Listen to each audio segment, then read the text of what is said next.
ನಮಸ್ಕಾರ ವಿದ್ಯಾರ್ಥಿಗಳೇ, welcome to digital learning DCE. Myself Jayashree Pattar, Assistant Professor, Department of Mathematics, Maharani Science College for Women, Bangalore. Now we'll see the second session of group theory. In this, we are going to learn about some results on normal subgroups. Here, the first result, that is the product of any two normal subgroups of a group is again a normal subgroup of the same. That means when we have two normal subgroups, if we take the product of those two normal subgroups of a group, then the product again becomes the normal subgroup of the same group. This is what we have to prove, the first result of normal subgroups. For that, we'll consider two normal subgroups.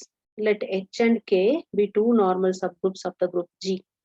Then we have to show that H into K is also a normal subgroup. For that, we have one element E from H and E from the another normal subgroup K. Therefore, that E can be written as E into E belongs to H into K. That means here first E, it comes from the normal subgroup H, and the second E comes from the second normal subgroup K. And their product again, the identity element into identity element, again we are getting the identity element E. Therefore, this E can be written as E into E belongs to HK. Thus, HK is not equal to 5. That means the product of two normal subgroups is non-empty here. Now, let be H1 K1 and H2 K2 any two arbitrary elements of HK. That means now we'll take two elements from the product of two normal subgroups H and K, so that H1 H2 belongs to H and K1 K2 belongs to K. From these two arbitrary elements, H1 and H2 are, the product of H1 and H2 is from H, and the product of K1 and K2 is from the normal subgroup K. Then we have here H1 K1 into H2 K2 the inverse. This can be written as H1 K1 into this H2 K2 whole inverse can be written as K2 inverse into H2 inverse, because we have studied this property in the group's first chapter. That is, AB the whole inverse can be written as B inverse into A inverse. In the same here, H2 K2 the whole inverse becomes K2 inverse into H2 inverse. That is equal to H1 H2 inverse. We can rearrange this one because it is a product. H1 H2 inverse, or we can say that here we are operating with H1 H2 inverse, then into bracket H2 K1 K2 inverse into H2 inverse. Here H1 K1 into K2 inverse H2 inverse is there. You take the bracket for these two, K1 K2 inverse, and operate with H1 H2 inverse. Therefore, we will get it as H1 H2 inverse into H2 into K1 K2 inverse into H2 inverse. That belongs to HK, because H1 H2 and K1 K2 all are the arbitrary elements of the product of HK here. Hence, we can have here this belongs to HK. Since H and K being the subgroups, H1 H2 inverse belongs to H and K1 K2 inverse belongs to H, K being the normal group in G. Similarly, H2 into K1 K2 inverse into H2 inverse belongs to HK. Therefore, we can say that H1 K1 into H2 K2 inverse belongs to HK. Thus, H1 K1 belongs to HK and H2 K2 belongs to HK. That implies H1 K1 into H2 K2 inverse belongs to HK. We have here H1 K1 as an arbitrary element of HK and H2 K2 is another arbitrary element of HK, and their product, that is H1 K1 and the inverse of H2 K2 also belongs to HK. Therefore, we can say that HK is a subgroup of G. Now, H and K are normal in G. This implies Here we just proved that HK is a subgroup of G. Still we have to show that it is a normal subgroup of G. For that we have to show when you consider H and K are the normal in G, from the definition of normal subgroup, when H is a normal subgroup of G, we can write GH inverse belongs to H. Similarly, GK, G inverse belongs to K for every G in G and H in H and K in capital K. That implies here GH inverse belongs to H and GK inverse belongs to K. Then we'll take the product of these two. That is what we'll get. GH inverse into GK inverse belongs to HK. And G belongs to G, H belongs to H, and K belongs to K. And this implies we can rewrite this as G into HK into G inverse, because this G inverse into G becomes identity element, or the identity element when you multiply with H or K, it becomes H only or K only. Therefore, G into H into K into G inverse. You take the bracket for this H and K, and that belongs to HK for every G in G, and HK belongs to the product of H and K. Therefore, we can say that HK is a normal subgroup in G. So here first we prove that when we have two normal subgroups H and K of the group G, then we have shown that the product of two elements also belongs to that HK. That means we first showed that HK is a subgroup of G. Then we have shown that it is a normal subgroup of G. That is what the first property or the result, where we have, when we have two normal subgroups, the product of those two normal subgroups is again a normal subgroup. Second property here, the intersection of any two normal subgroups of a group G is also a normal subgroup. Again here, when we consider two normal subgroups of the given group G, then their intersection is also a normal subgroup. That we have to prove here. Again, we'll have two normal subgroups H and K with the two normal subgroups of G. And here what we have to prove, their intersection, that is H intersection K, is normal. We have to prove that is H intersection K is a normal, means from the definition, if we show that GH inverse belongs to H intersection K for every G in G and H in H intersection K, then we can say that H intersection K is also a normal subgroup. For that, we have here, let G belongs to G and H belongs to H intersection K. Be arbitrary. That means we have small h as an arbitrary element from the intersection of two normal subgroups. When H belongs to H intersection K, we can say that H belongs to H as well as H belongs to K. That implies GH inverse belongs to H and GH inverse belongs to K, because both H and K are normal subgroups of G. Therefore, here GH inverse belongs to H and GH inverse belongs to K. Since here H is an arbitrary element which belongs to H intersection K, that means H belongs to H as well as H belongs to K. Therefore, GH inverse belongs to H as well as GH inverse belongs to K, since both of them are normal subgroups. When GH inverse belongs to H as well as GH inverse belongs to K, we can write that GH inverse belongs to the intersection of H and K for every G in G and H in H intersection K. Hence, we can say that H intersection K is normal in group G. This is the second result. Third result here, let H be a subgroup and K be a normal subgroup of the group G. Then H intersection K is normal in H. Here they have given when we have H as the subgroup and K be the normal subgroup of G. That means one subgroup of G we have and another normal subgroup of G we have. Then if we take the intersection of subgroup as well as normal subgroup, then their intersection is also a normal in H. We have to prove here. Proof, since H and K are subgroups.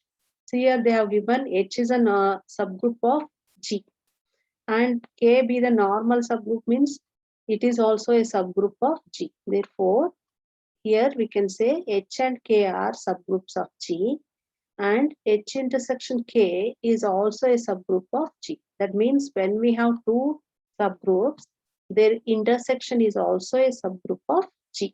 Therefore, H intersection K is a subgroup of H. Since H intersection K is a subset of H. So here H intersection K is also, it also becomes a subgroup of H because H intersection K is the subset of H here. Then we'll have an arbitrary element B belongs to H and A belongs to H intersection K. And that implies A belongs to H as well as A belongs to K. When A belongs to H intersection K, we can write it belongs to both H as well as K.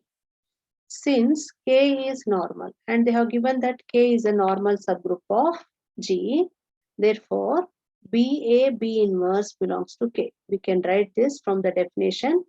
We can have BA B inverse belongs to K. Also, since H is a subgroup, AB inverse belongs to H. When H is a subgroup of a group G means it satisfies the property that AB inverse belongs to H. And hence B A B inverse belongs to H. Because here we are having B is an element in H and we have AB inverse is also in H. Therefore, BAB inverse belongs to H. Hence, BAB inverse belongs to H intersection K for every B in H and A in H intersection K. Hence, we can say that H intersection K is normal in H. This is what we have proved here in the third property or the third result. When we have one normal subgroup and one subgroup of the group G, then their intersection is also normal in H. That is what we have proved here. Then we will see the next result. Fourth result, let G be a group if H is a normal subgroup of G and K is any subgroup of G, then HK is a subgroup of G. Here what the statement says, G be the group. They have given G is one group and H is the normal subgroup of this G. And K is any subgroup of G. Here K is subgroup they are telling and H is the normal subgroup. Then their product is again a subgroup of G. This is what we have to prove. Okay, for that, take proof H into K is equal to HK such that H belongs to H and K belongs to K. We'll have the product of two subgroups. Among those, one is subgroup and the second one is the normal subgroup. Then take since E belongs to H and E belongs to K, because both of them are subgroups of the group G. Therefore, they will be having an identity element. Hence, here E is in H as well as E is in K. That implies E into E, the product of this element E from H and the product of the element E from K, that also belongs to HK. Or that implies E into E is nothing but E. E belongs to HK. Therefore, HK is non-empty because it has an element E. Then let X and Y belongs to HK. We'll have two elements from HK.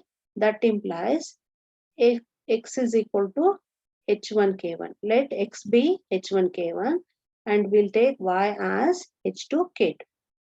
Now we'll consider XY inverse is equal to X we have taken as H1K1. Therefore, you write here H1K1 into Y inverse. Our Y is H2K2. It's inverse. That is equal to H1K1 into this H2K2. The whole inverse becomes K2 inverse into H2 inverse. Or you can rewrite this as by taking the bracket for K1 and K2 inverse as H1 into K1 K2 inverse into H2 inverse. That is equal to H1 into K3 into H2 inverse, where K3 is nothing but K1 into K inverse. Here what we have inside the bracket, let it be K3.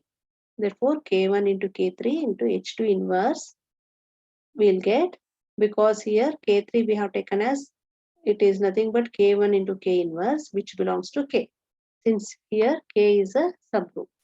Or we can write this as H1 K3 into H2 inverse into K3 inverse into K3. This is K3 into inverse. K3 inverse into K3 is nothing but the identity element. Identity element into this means again we'll get the same thing here. Therefore, you just operate just with the K3 inverse into K3, which is nothing but E here. Then you rewrite this by writing the bracket for K3 H2 inverse K3 inverse. Therefore, we'll get here H1 in bracket K3 H2 inverse and K3 inverse, and outside here K3. Or that can be written as H1 H3 K3. Here H3 is nothing but what we have in the bracket. That is K3 into H2 inverse into K3 inverse can be written as H3. And that H3 belongs to capital H, because H is a normal subgroup of G here. Therefore, what we have XY inverse is equal to, we got H1 H3 into K3. Hence, that is written here XY inverse is equal to H1 H2 K3 inverse, or this is equal to H4 into K3, where H4 is nothing but we have taken H4 as H1 into H3, which belongs to H. Therefore, XY inverse is equal to H4 into K3, and that belongs to HK. Hence, when we have X and Y belongs to HK, that implies X into Y inverse also belongs to HK. Therefore, we can say that HK is a subgroup of G. Actually, this is the some property. This is the property in groups we have. When we have A and B are the elements of the group G, then AB inverse. If A and B are the elements in H, where H is the subset of group G, then we can say that H is a subgroup of G if AB inverse belongs to H.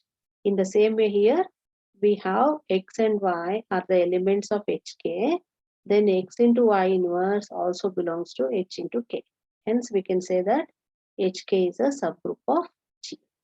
This is the fourth result. And here we have note. Similarly, it can be shown that if H is a normal subgroup of G and K is any subgroup of G, then K into H is a subgroup of G. So the fourth property what we have taken here is H is a normal subgroup and K is any subgroup. Similarly, we can take H is a normal subgroup and K is any subgroup. Then also we can prove KH is a subgroup of G. Here we proved HK is a subgroup of G. Similarly, we can prove KH is also a subgroup of G. Next, we'll see the definition, center of a group. Center of a group, the definition, let G be a group, then the set Z defined as Z is equal to small z belongs to G such that Z into X is equal to X into Z for all X belongs to G is called the center of the group G. That means whenever we have the group G and Z is any set which is defined as for every element Z in G, suppose Z into X is equal to X into Z.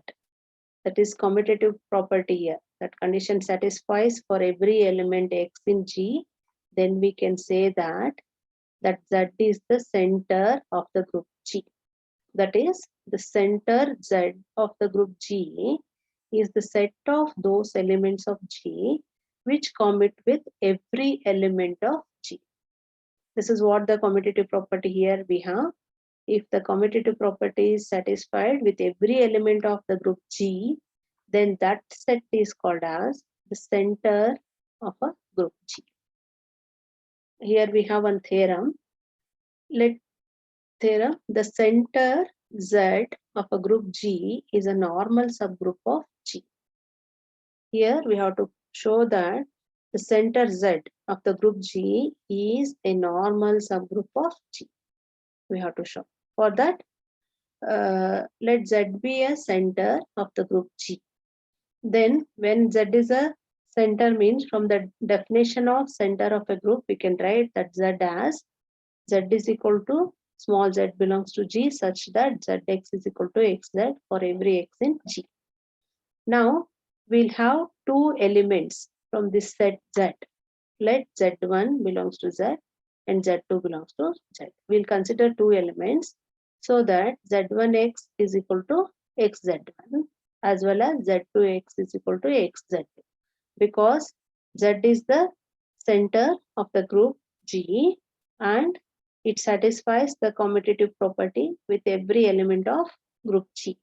Therefore, when we have two elements Z1 and Z2, we can write from the definition of the center of a group G as Z1H is equal Z1X is equal to XZ1 as well as Z2X is equal to XZ2 for every X in G. Now we'll have Z2X is equal to XZ2. We'll consider this, and that implies you operate with Z2 inverse. That is Z2 inverse X, Z2 inverse Z2 into X into Z2 inverse is equal to Z2 inverse X, Z2 into Z2 inverse. Here Z2X is equal to XZ2, what we have on both sides. You operate with Z2 inverse. Therefore, Z2 inverse into Z2 into X Z2 inverse is equal to Z2 inverse X into Z2 into Z2 inverse. But here Z2 inverse Z2 becomes identity element. Hence, this part becomes X into Z2 inverse. That is what he written here. And this side Z2 into Z2 inverse becomes identity. Therefore, it is left with Z2 inverse into X. Hence, we have here X into Z2 inverse is equal to Z2 inverse into X. Therefore, Z1 into Z2 inverse into X is equal to Z1 into Z2 inverse into X. Here, what we got, X into Z2 inverse is equal to Z2 inverse into X. For this, you operate with Z1 on both sides. Hence, we are getting Z1 into Z2 inverse into X is equal to Z1 into Z2 inverse into X. Or we can rewrite this as Z1 into X Z2 inverse, because Z2 inverse into X is equal to X into Z2 inverse.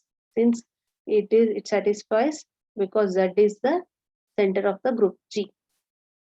Or we can write this as Z1 into X into Z2 inverse, that is equal to X into Z1 into Z2 inverse. Since Z1X is equal to XZ1, therefore this Z1X can be written as X into Z. And that is equal to, you rewrite it as X into Z1 into Z2 inverse. Take the bracket for this, and this becomes, that implies that Z1 into Z2 inverse belongs to Z. So when we have Z1 and Z2 are the elements from the center of the group G, then their product Z1 into Z2 inverse also belongs to Z. That means if a Z is a subgroup of G.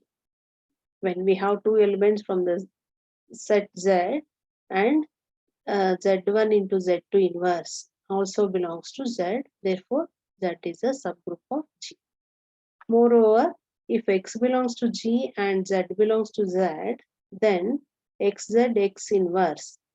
That means when we have an element X from the group G and Z as the element from the set Z, then XZ X inverse is equal to XZ into X inverse or ZX into X inverse, or we can write this as Z into XX inverse is equal to Z. Again here Z X into X inverse becomes identity. Therefore, that is equal to Z, which belongs to capital Z, which is the set center of the group. Therefore, X Z X inverse belongs to Z for every X in G and Z in Z. Hence, we can say that H is a normal subgroup of G from the definition. This is the theorem on center of a group. Next we have normalizer or centralizer of an element of a group G. If you see the definition of this, the set of all those elements of G which commit with a given element A is called the normalizer of A and will be denoted by Na. Thus, Na is equal to X belongs to G such that Ax is equal to Xa. So, normalizer or the centralizer means when we have the set of all elements of G which commit with a given element A. Suppose if we have the element A, with this element, all the elements of the group G must commit. Then we can say that the normalizer or the centralizer of an element A of the group G, and that is denoted as Na. Normalizer of the element A here. Hence, that can be written as X belongs to G, therefore, such that Ax is equal to Xa. For every element of or for all the elements of G must commit with an element A. Then we say that it is a normalizer of an element. Next we have note here. First note, since Ex is equal to Xe for all X belongs to G. Therefore, Na is equal to G. Because we know E is an identity element, therefore Ex is equal to Xe we can write for every X in G. Hence here, the normalizer of an element A will be G itself. Because all the elements of G will commit with an identity element. Hence we can say that Na is equal to G here. That is the normalizer of the identity element is the whole group G. Second note, if A belongs to G and A is an abelian, then also Ax is equal to Xa for all X belongs to G. That means when we have an abelian group, then also the normalizer is again the group G. Consequently, we are getting Na is equal to G. That is, the normalizer of every element of an abelian group is the whole group itself. This is the second notes, and you can have the following references for your further study. This is the what we learned about some properties or some results of normal subgroup in second session. Thank you.